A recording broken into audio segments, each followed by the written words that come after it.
It's that time. We're about to kick off an episode of Consulting Unfiltered. We're here to share the real talk on career growth in finance and consulting. You want to be a CFO? You want to get to partner at a firm? Learn from true stories on how to achieve these goals. We will not hold back on anything. Get ready to laugh, learn, and level up your game. Is risk-taking essential for career advancement in consulting? Today, we'll debate the potential benefits and pitfalls of taking risks in your consulting career. Welcome to Consulting Unfiltered, Adventures in Leadership. In today's episode, we're focusing on the pivotal decision-making skills needed for career progression in consulting. How do you analyze opportunities and the importance of risk-taking? And we are joined today by Laura. I'm so excited. This is the first time Laura is joining us on our podcast. Welcome. Laura, why don't you tell us a little bit about kind of your journey towards being a consultant? Oh, goodness. It's quite the journey. So actually, you know what? I started out in nursing. I was actually going to be a nurse and ended up taking care of my grandmother for like the last 6 months of her life. And then I was like, I'm done. Can't do this. Wow. So I was also working for a company doing data entry. And I had, I think, 4 classes to go to get my associates in accounting. And so I went over there, started taking some more classes, and I loved it and just kept going. And so then it progressed. I worked for a manufacturing company. I then went and worked for a country club as their controller and had my own private business for a while doing taxes and accounting, and then decided to make the big move to Fourlane. And that's where I'm at today. I love it. I love it. Lots of different decisions made along the way, and risk too, right? Having your own company, that's always a absolutely big step. So we're talking about this, making decisions and making sure that you can. I don't know if this is the right way to say this, but I remember I went to one of these conferences, and I think it was like Intuit Connect, QuickBooks Connect, or something like that. And Oprah was showing, and everybody was so excited because Oprah was going to be there. And I mean, of course I know Oprah, but I'm not like a fan girl of Oprah. That was not one that I kind of grew up knowing, which I don't even want to tell you the ones I grew up knowing from my household because they were pretty trashy ones that they used to watch around there. But one of the things that she said in that presentation is she said, you need to decide and move forward, right? You have to come to a decision sitting in, and I can't remember exactly how she said it. I'm sure there's 100 million memes, and she probably said the exact same thing on all her tours. But in that moment, I said, okay, I realized that. And I didn't realize up until that moment that was something that consultants had to do, right? You have to be able to help the client to make a decision. We have to choose a direction. And that's something that we talk about here at Fourlane all the time, right? Is we can't sit in indecision because we're just going to sit here frozen forever, and especially nowadays. So what are some of the key skills? Like how can a consultant be decisive? Mm-hmm. What do you think? Well, I think creativity, so being able to think out of the box and see the big picture is a big one. That was one when I went and worked at that country club. My division controller on my semi-annual review had said, you need to think out of the box. And I was like, what do you mean think out of the box? I always think out of the box. And I was like, it took me years to figure that out. But I think that's a really big one. I think having the confidence and courage to make those decisions and take the action based on those decisions. It's like what we say is, be quick to give your opinion to the client. Well, you have to have that confidence to be able to do that. I think, risk assessment. So weighing out the risks against those rewards. Critical thinking, how to be able to evaluate the data. And then knowing the implications of your decisions, anticipating those outcomes. So I think it involves several things, but I think the biggest ones are that creativity and looking at that big picture. Yeah, and I think that this is where, because a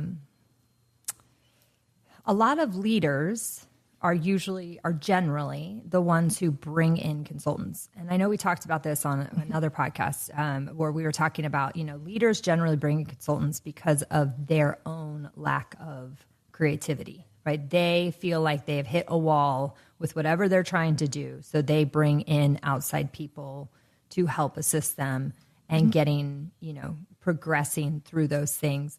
But leaders are the same, right? So leaders and consultants are very similar, I guess, in that way. So leaders in a company also have to be decision makers, assess the risk, know what be okay with the failure if there's a failure, know how to be, what's the right word? Not brag if there is a success. Not take ownership usually, right? Like as a leader, you don't even get to say, oh, you all won, when even it's your own win. You don't get to own those wins very much. Well, I shouldn't say that. I know at some big corporations, I've seen some of the leaders take ownership for wins that are not theirs. So not naming any names over here. Yeah, so that's interesting. I just put those two things kind of together about how, consultants and their skill for decision making is no different, I would think, than leaders. Do you agree with that? I agree with that. I think that leaders should surround themselves with people smarter than them. We need to be able to all work together, and some people have more strength or better strength than I do in my team. And so I pull from those different strengths, and that makes it more cohesive and it makes us stronger. Mm-hmm. Mm-hmm. I like that. So I'm going back just a second and saying, when that manager or boss of yours that said, think outside the box, I think that's something that we hear a lot, right? And people say that when they're trying to get their team to make a decision possibly, right? They're just not expressing. So we hear think outside the box. We hear things like on our team, we say, what's stopping you, right? What is your barriers? What barriers do I need to remove for you to be able to make that decision? But when you say think outside the box, what do you think people are trying to tell? I mean, because I'm sure all of us have heard this before. What do you think what do you think leaders are trying to tell their team when they say that? Well, going back to when I was working for that particular manager, I was younger and a lot less experience. And I probably wasn't thinking out of the box the way she wanted. She was a division controller. I was a controller over this club. And I probably wasn't doing that, thinking out of the box. So I wasn't managing and pushing forward. I wasn't coming up with those ideas to go, oh, hey, let's try this. Let's pivot. I think this is a better way to do the budget. I think this is what we should be using for our greens and not what we currently use. So I think that's a big part of it, is really jumping out there, having that confidence and bringing up those different ideas, having ideas, being creative. Mm-hmm. So maybe they're asking for the creativity and not just, my thing that I've been saying a lot lately is I can't handle when people walk in the room, drop a bomb, and then slowly back away, right? They're just like, here's the problem, boom, and walk away from it. So where's the solution? Where's the solution? Oh. Yeah, I know. Okay, so that's good. Creativity, think outside the box, come to me with solutions as well, right? Not necessarily the solution, and taking ownership. I like that. So how did you analyze and decide the best steps in your opportunities that were in front of you in your career? What kinds of things did you weigh out when you were deciding, to start your own company or to come, join a consulting firm? Well, it's crazy. So deciding to start my own firm, I had actually just moved. I had worked for a company down in Florida, and I just had a brand new baby boy. And so it was like, okay, I'm going to go be a mom. So that was a big risk. I left my job, just dropped the job, moved up to North Carolina, and I was a mom. Well, it was hard because my husband was in sales and he could not get the same type of sales job that he could in Florida. It was completely different. So I had to make a decision. And it was funny because it was between two things I love is I wanted to open up a bakery at one point. And the other thing was, oh, well, maybe I want to do accounting and open up my own tax and accounting firm. Well, of course, baking sounds like a lot more fun, right? Until you think about carrying a baby on your hip at 2, 3 in the morning to go to your bakery and start, knocking things out. So, I had to weigh what I really wanted to do and what I needed to do. I had the capacity. I could do accounting. I wanted to be able to support my family. And so those were some of the decisions I had to go through as to what was going to benefit me and the family versus doing something I just really think would be kind of cool to do. Yeah, I like that. And I do see, I joke sometimes about Laura that I see more pictures of her pies than I do her children sometimes because she does have great, the things that you make, oh my gosh, I shouldn't even say pies because they're way more elaborate than that, but I don't even know the right words. When you decided to start your own business, there was a little bit of circumstantial and weighing, starting a business in 2 different areas and decided in more the consulting space. What about when you decided to join a consulting firm? What propelled and helped with that decision? Well, at that point of time, some changes had made in my staff. Also, one of my largest clients ended up dissolving. And so I had to make some decisions on that. Also, it was right when everything was starting to go virtual, going remote. And I really was weighing that, deciding if I wanted to go through all of that and really rebranding myself because we were also moving. We were leaving Asheville and we moved to the coast. And so I just thought, okay, I'm just going to take a shot. So put a resume together after, I haven't done it for a long time because I had my own firm and found some really interesting opportunities.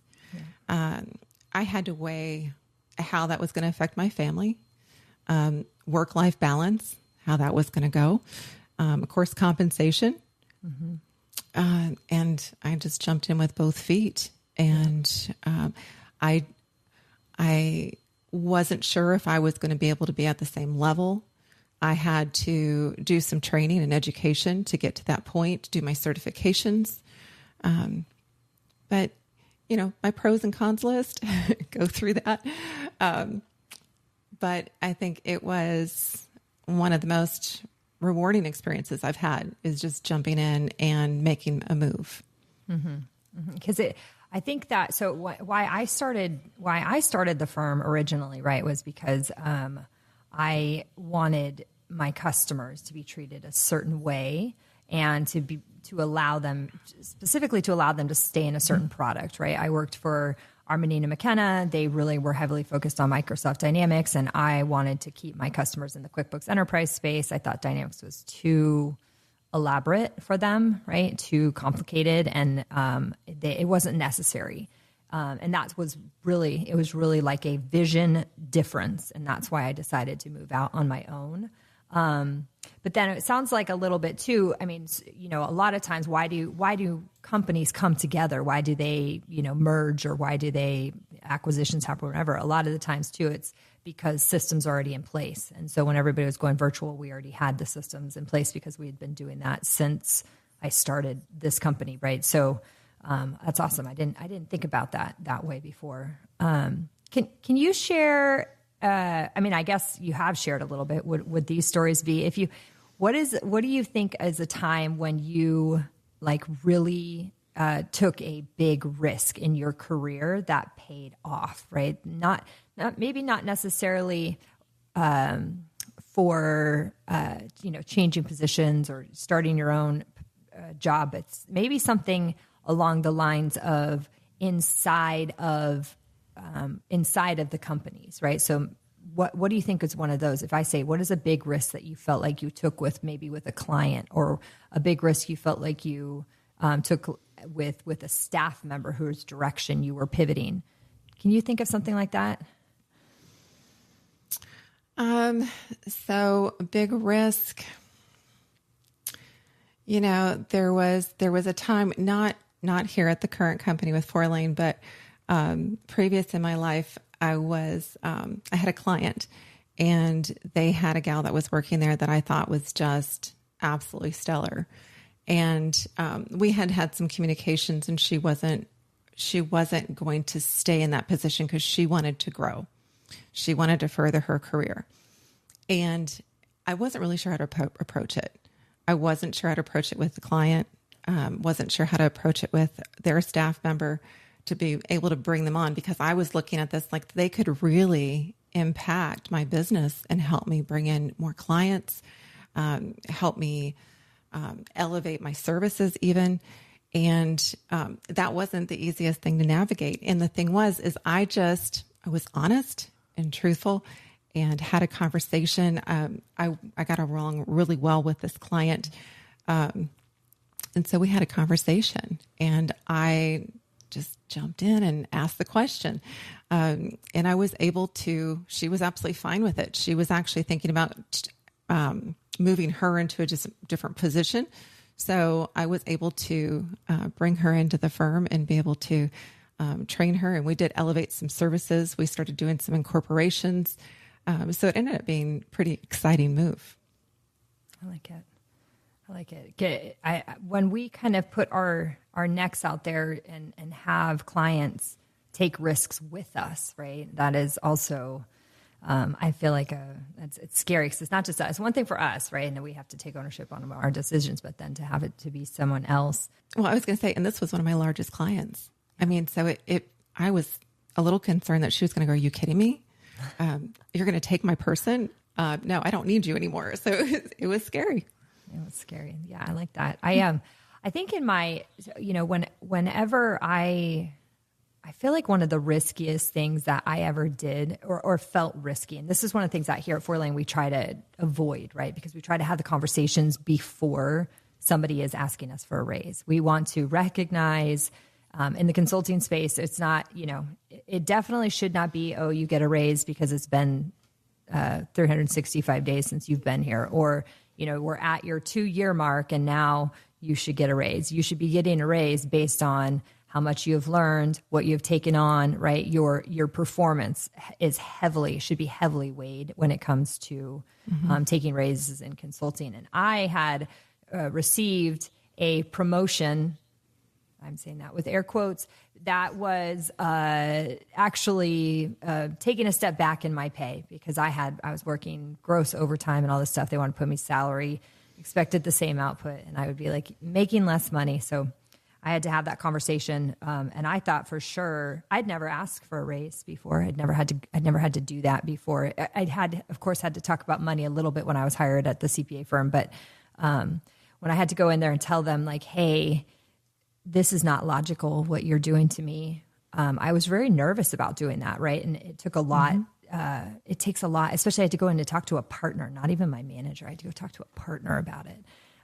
And so when I did that, it was the middle of the day, and I remember going home. I worked from home a lot because even back then, because I was bombarded every time I walked into the office with 100 questions for everybody else's clients, and I couldn't do it, right? I couldn't do my own work. So I worked from home a lot, even way back then. I told my husband, I am about to go talk to Esther about getting a raise because this promotion that she just gave me really doesn't make sense. And I literally took a shot of tequila in the middle of the daytime, which is not something that I do. And I walked into her office. I was, all of 24 years old. And I was like, listen, and I thought that was a very big risk. And she did listen. She did a great job as a leader. She listened to what I said and she said, "Let me think about it." That was her response. And I just walked out and nearly fainted, right? Because I couldn't believe I had done Passed that. out. But, and I can't remember, it came to a resolve in the end. But you know what? I actually left the firm, even though we came to a resolution that was fair. I left the firm because they made me do that, right? They should have recognized that I was worth more than what they had offered me. So I ended up leaving anyway. So anyway, I literally can put myself in that moment. So how do you, or are there any like steps that you take for knowing how to make a decision? Like, do you do like pro con lists, or what do you do when you're making a decision? Well, pro-con list is amazing. I've learned since being at Fourlane, that SWOT analysis is amazing. So that's where you go through and identify strengths, weaknesses, opportunities, and threats. So being able to analyze how those strengths are used, weaknesses minimized, opportunities seized, and threats mitigated. I know there's some other ways to be able to go through and use some different tools, like when they've got like decision trees and decision matrix and that type of thing. But honestly, the pro-con list has always just been my thing. I go through and I just make my list and rewards and benefits of it and the risks. I like it. Very good. So you guys out there, you tell us, is risk-taking essential for career advancement in consulting? Let us know what you think, and then we will see you guys on our next podcast. Thank you, Laura, so much for joining us today. Oh, thanks for having me, Marjorie.